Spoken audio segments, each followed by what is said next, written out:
สบายดีต้อนรับเข้าสู่ช่อง Excel for Fun กับคลิปนำเสนอฟอนต์ Pencilart OT 4.0เป็นฟอนต์ที่เพิ่นอัปเดตขึ้นมาใหม่ในปี2026เราก็ปล่อยมาใหม่ๆหมาดๆเลย คืออันที่1แม่นเพิ่นอัปเดตให้มี12ขนาดความหมายคือความหน้าของมันหั้นนะอันที่2มันแก้ไขปัญหาเรื่องสระอาอันที่3มันแก้ไขปัญหาเรื่องการตกแถวสมมุติว่าเราพิมพ์ไปยาวๆมีคำว่าน้าที่หั้นนะน้า สุดแถวแล้วสระอาตกแถวประมาณนี้แล้วก็อื่นๆเดี๋ยวเราจิเข้าไปเบิ่งว่าดาวน์โหลดจั่งใดเป็นแบบใดนำใช้แบบใดแต่ก่อนที่จะไปเข้าเนื้อในขอกำลังใจเป็นคนละ1ไลก์แชร์หรือคอมเมนต์ก็ดีเพื่อเป็นกำลังใจในการสร้างคลิปดีๆแบบนี้ออกมาอีกและถ้าไผที่ให้กำลังใจกันแล้วก็มาเริ่มกันเลยเปิดเว็บเบราว์เซอร์ขึ้นมาแล้วพิมพ์ไปว่า Pencilart OT 4.0 Enter เข้าไป มีเว็บที่เกี่ยวกับ Pencilart OT ขึ้นมาหลายเว็บเลยนี่เลื่อนมาในนี้จะเจอตัวนี้นำฟอนต์ Pencilart OT บวกทำ Neuroman ที่ข้อยเคยเฮ็ดคลิปไปแล้วถ้าไผอยากเบิ่งก็สามารถคลิกที่ลิงก์ด้านเทิงกลับคืนไปเบิ่งได้นี่จะเห็นตัวนี้ Pencilart OT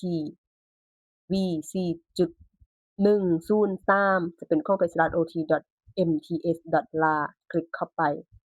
หน้าต่างก็จะเป็นประมาณนี้ปุ่มสีแดงดาวน์โหลดฟอนต์ลูกศรชี้ลงไปด้านลุ่มความหมายคือว่าอยู่ด้านลุ่มเราก็คลิกลูกศรเลยก็ได้แล้วมันก็จะพาเราไปตำแหน่งดาวน์โหลดจะมีสำหรับ Windows สำหรับ Mac สำหรับ iPhone iPad แล้วก็สำหรับ Android ในที่นี้ของข้อยเป็น Windows เขาจะคลิกเลือกดาวน์โหลดชิปของ Windows โดยเฉพาะดาวน์โหลดสำเร็จแล้วขึ้นมาหลายอันบ่แม่นหยังเดะอัดคลิปหลายเทื่อ ไปที่ช่องดาวน์โหลดก็จะเจอโฟลเดอร์ตัวนี้ดับเบิลคลิกเข้าไปจะเห็นขนาดฟอนต์มีอยู่หลายเลยเนาะ2 4 6 8 10 12อันเดี๋ยวเรามาอ่านตัวเอกสารตัวนี้ที่เป็นไฟล์ Word ดับเบิลคลิกขึ้นมาเพื่ออ่านข้อมูลนิดหนึ่งหือมาแล้วในนี้เพิ่นบอกว่ารุ่น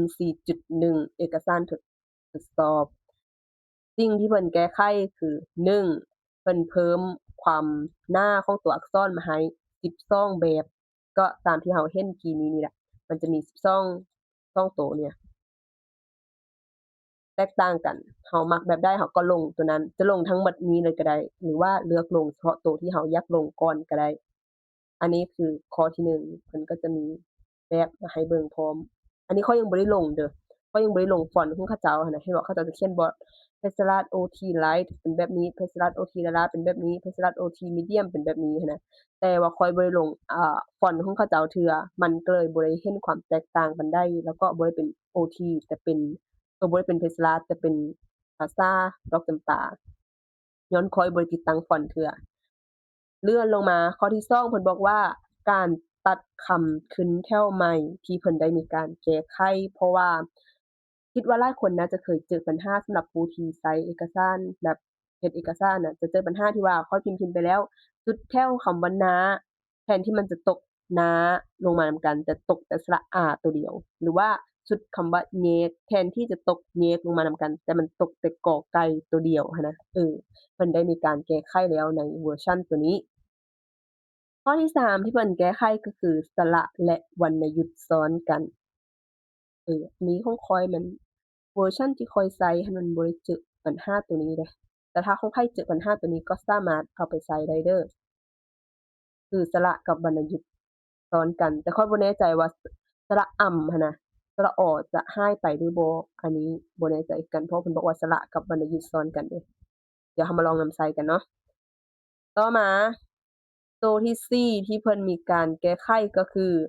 ตัวอักษรบาลีและสันสกฤตอันนี้ข้อยบ่เคยพิมพ์บ่เคยใช้ตัวนี้อะข้อยบ่แน่ใจว่าเคยเจอปัญหาตัวใดเนาะคันไผที่เคยพิมพ์ก็ลองติดตามลงไปนำใช้เบิ่งจะได้เห็นความแตกต่างกันเนาะอันนี้แม่นเอกสารที่เพิ่นคัดติดมาจะมี black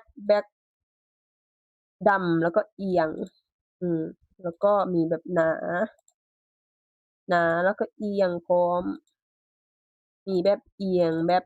บางอันนี้นะอันนี้แบบบางแล้วก็แบบเอียงมี medium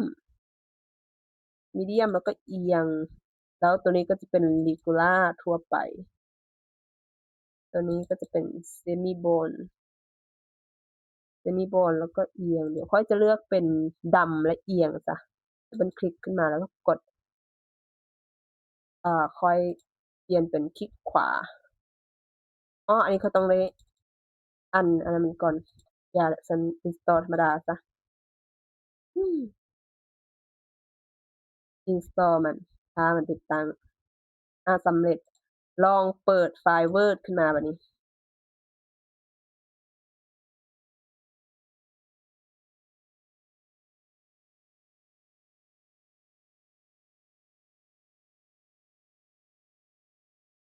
สำหรับตัวตกแถวหั้นน่ะคือ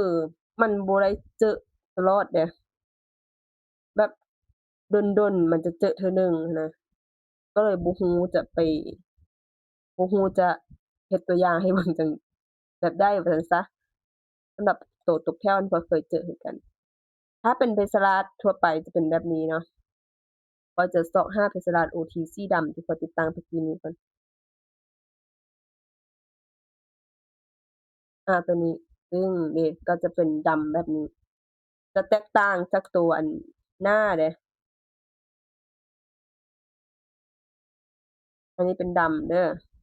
แล้วเดี๋ยวค่อยจะเฮ็ดให้มันเป็น OT ธรรมดา แล้วเฮ็ดให้มันเป็นหน้าใช่เปล่าจะมีความแตกต่างกัน อันนี้มัน OT ธรรมดาที่เราใส่เป็นตัวหน้าเป็นโบว์หน้า ตัวนี้จะเป็น Pastel OT สีดำ จะมีความเข้มที่แตกต่างกัน ก็ประมาณนี้ถ้าใครที่สนใจก็สามารถดาวน์โหลดไปทดลองนำใช้เบิ่งได้ต้องได้นำใช้ไปดนๆเขาจึงจะรู้ว่ามีความแตกต่างหรือว่าข้อดีข้อเสียจั่งใดระยะเวลาสั้นๆคือข้อยเฮ็ดนี่ยังเบิ่งข้อดีข้อเสียบ่เห็นเทื่อสิ่งที่สนใจแม่น1คือตัวตกแถวเนาะ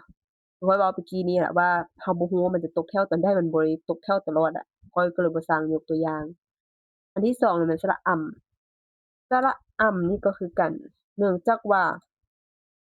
เราบ่ฮู้ว่ามันสิร้ายตอนใดอะตอนเราพิมพ์ทวิตอะมันมีแต่เราบ่ฮู้ว่าตอนใดมันสิร้ายก็บ่สามารถยกตัวอย่างได้คือกันแล้วตัวที่3ที่ข้อยอยากรู้ว่าเขาเจ้าได้มีการแก้ไขบ่นั่นก็คือคำว่านำปกติเราต้องได้พิมพ์ไม้โทก่อนจึงพิมพ์สระอ่ำแม่นบ่ข้อยอยากรู้ว่ารอบนี้พิมพ์สระอ่ำแล้วจึงพิมพ์ไม้โทได้บ่อาก็บ่ได้เนาะพิมพ์ไม้โทพิมพ์สระอ่ำคือเก่า แต่โดยรวมก็คือดีแหละเพิ่นพัฒนาเพิ่นมีการปรับปรุงถือว่าดีอันใดที่มีการปรับปรุงก็ย่อมดีขึ้นกว่าเก่าเนาะที่แน่ๆคือเพิ่นเพิ่ม12รูปแบบมาให้เราได้นำใช้ก็ประมาณนี้สำหรับคลิปนี้ถ้าไผที่รู้สึกว่าคลิปนี้ดีมีประโยชน์อย่าลืมกดไลก์แชร์หรือคอมเมนต์มาเว้ากันแหน่มีปัญหาตัวใดอยากให้อัปเดตตัวใดก็สามารถคอมเมนต์ให้กำลังใจกันได้คอมเมนต์มาเว้ากันได้เด้อ ก่อนจากกันในมื้อนี้คิดหา Word Excel คิดหา Excel for Fun สำหรับคลิปนี้ขอจบเพียงเท่านี้